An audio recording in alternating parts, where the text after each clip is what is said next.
Hey, my name is Jared and you're watching Backroad Exploration. Today I want to talk about the 5 things that I absolutely hate about the Lexus GX460. Now, before you get too up in arms, you should go watch this video where I talk about the 10 things that I love. But I do think it's important when you're making a purchasing decision that you're as informed as possible, and there's some things about this thing that just really do not make sense, and I want to talk about those and hopefully help you make a better purchasing decision. Now, whenever you're going to buy a vehicle, use case is by far the most important thing that you should be considering, maybe outside of budget. So I want to talk about what my use case is, and that's going to help define if this video is even of interest for you. So I purchased this because I wanted a 3-row SUV that had the ability to tow small trailers and was very capable off-road and had the ability to be modified to go off-road. If you never intend on taking your GX460 or your vehicle off-road, honestly, I wouldn't buy the GX460. I would purchase a different luxury SUV that has better refinements and features over this vehicle. But if you do want to go off-road, you want something that you can build into being a light overlander or even a heavy overlander that can do some really aggressive trails, the GX460 is an awesome platform because it's built on the same platform as the Toyota Prado that's in other countries, and it's very similar to the Toyota 4Runner. There's a lot of great aftermarket support, and there's a lot of reasons to buy this. But today, I'm going to talk about the reasons that maybe you shouldn't. So the first thing that I hate about the GX460 is that it is a luxury SUV with a luxury price, but without a luxury interior. Now, one of the things that's great about Lexus and Toyota is that they build a very capable, reliable vehicle that functions super well, and they stick with it for a really long time. That's why their reliability ratings are so good, but it usually means they're behind the game from an interior and entertainment and infotainment standpoint. The entire interior of this is a nice vehicle. Don't get me wrong. Like, I came from a Jeep Wrangler. It is much nicer than my Jeep Wrangler JK, but it doesn't feel like a luxury SUV inside. Just the overall styling is quite dated in my opinion. The lines aren't as sharp as you would expect. There's a lot of this like faux wood in different places on the doors and on the dash up here that are kind of just, I don't know, maybe it's real wood underneath the plastic, but it doesn't look good. It looks dated and kind of cheap. Another thing that I've noticed and a lot of people have complaints about is that the plastic, the trimming all around is really, it's just not durable. You can scratch it really easy. It gets marked up so easy. It's hard to clean.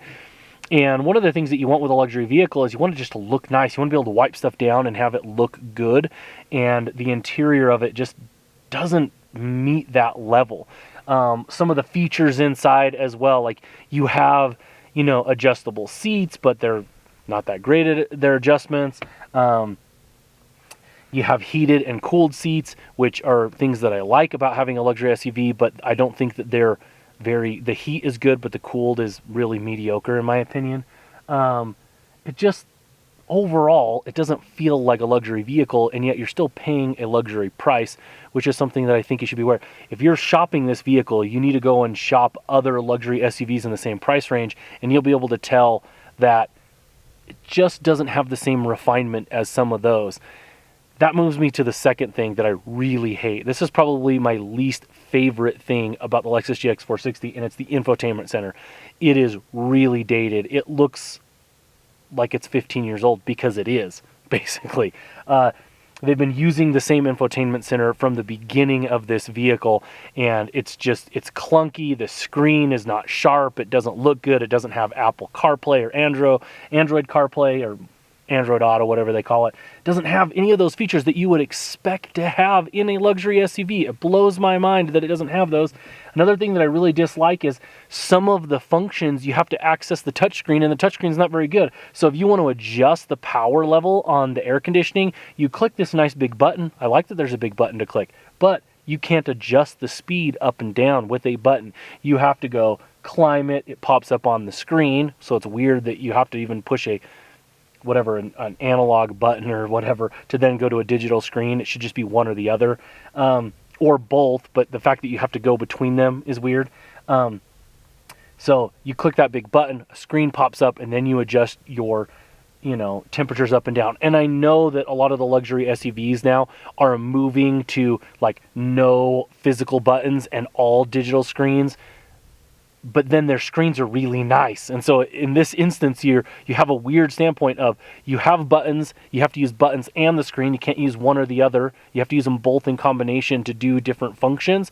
And then the screen looks like it's like out of a Nintendo game. Like it's old, it's weird. I don't understand why they didn't update this multiple times. They did redesigns for this vehicle a couple of times. They had plenty of opportunities to update it. They finally did in the last year of its production before they moved to the new Lexus, the 550. The 550's interior is fantastic. So Toyota's getting the memo that people want really nice interiors. And so I think that hopefully moving forward, they're not going to hold on to some of their outdated infotainment centers as long, because this one is just, it's really clunky.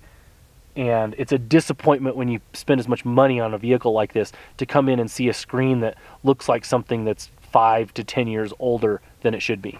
Now, the third thing that I absolutely hate about the Lexus GX460 is depending on the trim model that you have and how it was optioned, it may or may not come with remote start, which blows my mind. This is a 2017 luxury SUV that doesn't have remote start. My 2008 Chevy pickup had remote start, and it wasn't even a fancy trim. Like, are you kidding me? It blows my mind that it doesn't. You don't know based on the key. You have to use a combination of how many times you click the buttons on the key to start the vehicle with remote start. If you have it optioned with it, it'll work. If you don't, it won't work. There's really no other way to know. To add it is very expensive from the factory. There are some aftermarket companies that do it, but it just, I cannot fathom that this is a 2017 luxury SUV that doesn't have remote start. Like, it blows my mind. Now, we didn't know it didn't when we purchased it, because we purchased it used and we tested it before, and it was just a good enough deal that we decided to get it anyways. But it's like, it just blows my mind. We live in Utah. It's hot in the summers, it's cold in the winters, and so having remote start is really handy. You want to start the vehicle up, let it warm up, so you can go out there and it's either warm or it's cool depending on what season it is.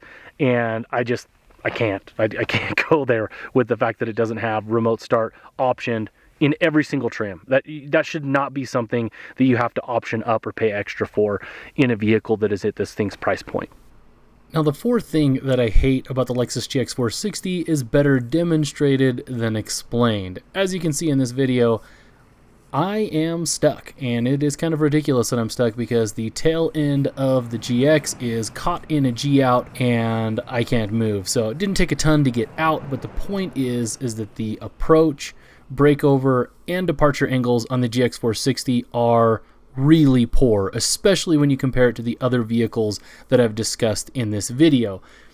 At 21 degrees on an approach angle, 21 degrees on a breakover angle, and 23 degrees on a departure angle, it is the worst in comparison to the other vehicles that I have talked about, and by a large margin. Now, you can improve it by doing the very popular front bumper chop, which I have not done yet, and of course you can do things like add a lift and add aftermarket front bumper and rear bumper, which significantly improve your approach and departure angles. The reality is, if you're going to be doing harder off-roading, you definitely need to add a front bumper and a rear bumper just to improve the approach and departure angles.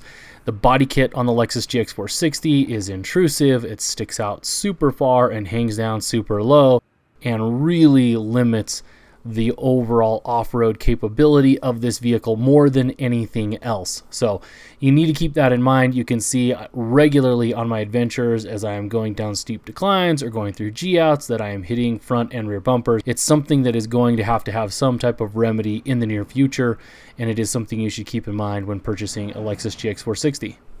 All right, the fifth and final thing that I absolutely hate about this Lexus GX460 is the fuel economy. It is atrocious. And if you do anything like I did, I added 33-inch tires to this thing, you're going to drop, you're never going to see over 15 miles per gallon again, and you barely saw over that before anyways.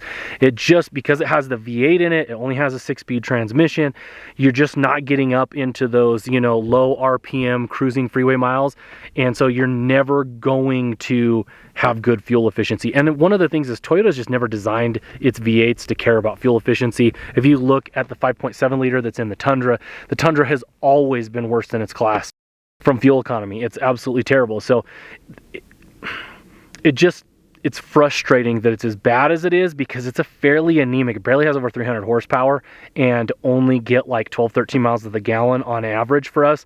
That blows my mind. You go off road, it gets even worse. So you need to keep that in mind. I know a lot of people that plan on using this off-road end up taking the spare out because it doesn't have a full-size spare anyways, and move to a rear bumper and then put like a Long Range America or some other type of aftermarket accessory tank under there. That's not something I'm willing to pay for right now. It's a very expensive mod, and I just foresee it having, people having issues with those. And the reality is I do almost all my exploring in Utah, and even though Utah is one of the more remote states in the country, you really don't go more than 150 miles without running into a town. You don't. You obviously can try to go around them and stuff so that you never get near them, but you can find a way to be really remote and have an excellent time and still be able to stop in and get some fuel if you need it. On this trip that I'm on right now, I'm going to do close to 200 miles off-road, and I'll still have around anywhere between like 80 and 100 miles of range to drop back on the pavement and make my way to a gas station. So I just wish that it was more fuel. It had a little bit more fuel economy. We do use this as our family runaround vehicle, and so it sucks that it gets as poor of gas mileage as it does. If you're going to own a Lexus GX460 and you're never going to take it off-road, unless you just absolutely love this vehicle, I frankly wouldn't buy it. I would buy a different luxury SUV that has a better infotainment center, has a nicer luxury interior, has some of the features that this doesn't have, also has better fuel economy, and really take advantage of that. Because this is a body on frame, if you're going to tow, this is a good choice. If you're going to do some off-roading, this is a good choice because you can do some really cool modifications. But if you're never going to leave the pavement, I would buy a different vehicle. Now, if you haven't watched my 10 reasons that I love this vehicle, I think that you should. Even if you don't like the GX460, I think that it's a good thing to learn about, and I certainly am not here to dissuade anyone from purchasing one unless you're never planning on taking it off pavement or towing. If you're not going to do those things, don't buy it. Buy something else. Like, I'm just trying to be your friend in that you're going to find something else that you like better. I can guarantee it, because it's just missing on some of those other luxury SUV features. Now, if you want to follow my adventures and see some really cool, beautiful scenery and me exploring with my family throughout Utah, head into my backlog and check out some of those videos. Thanks so much for watching.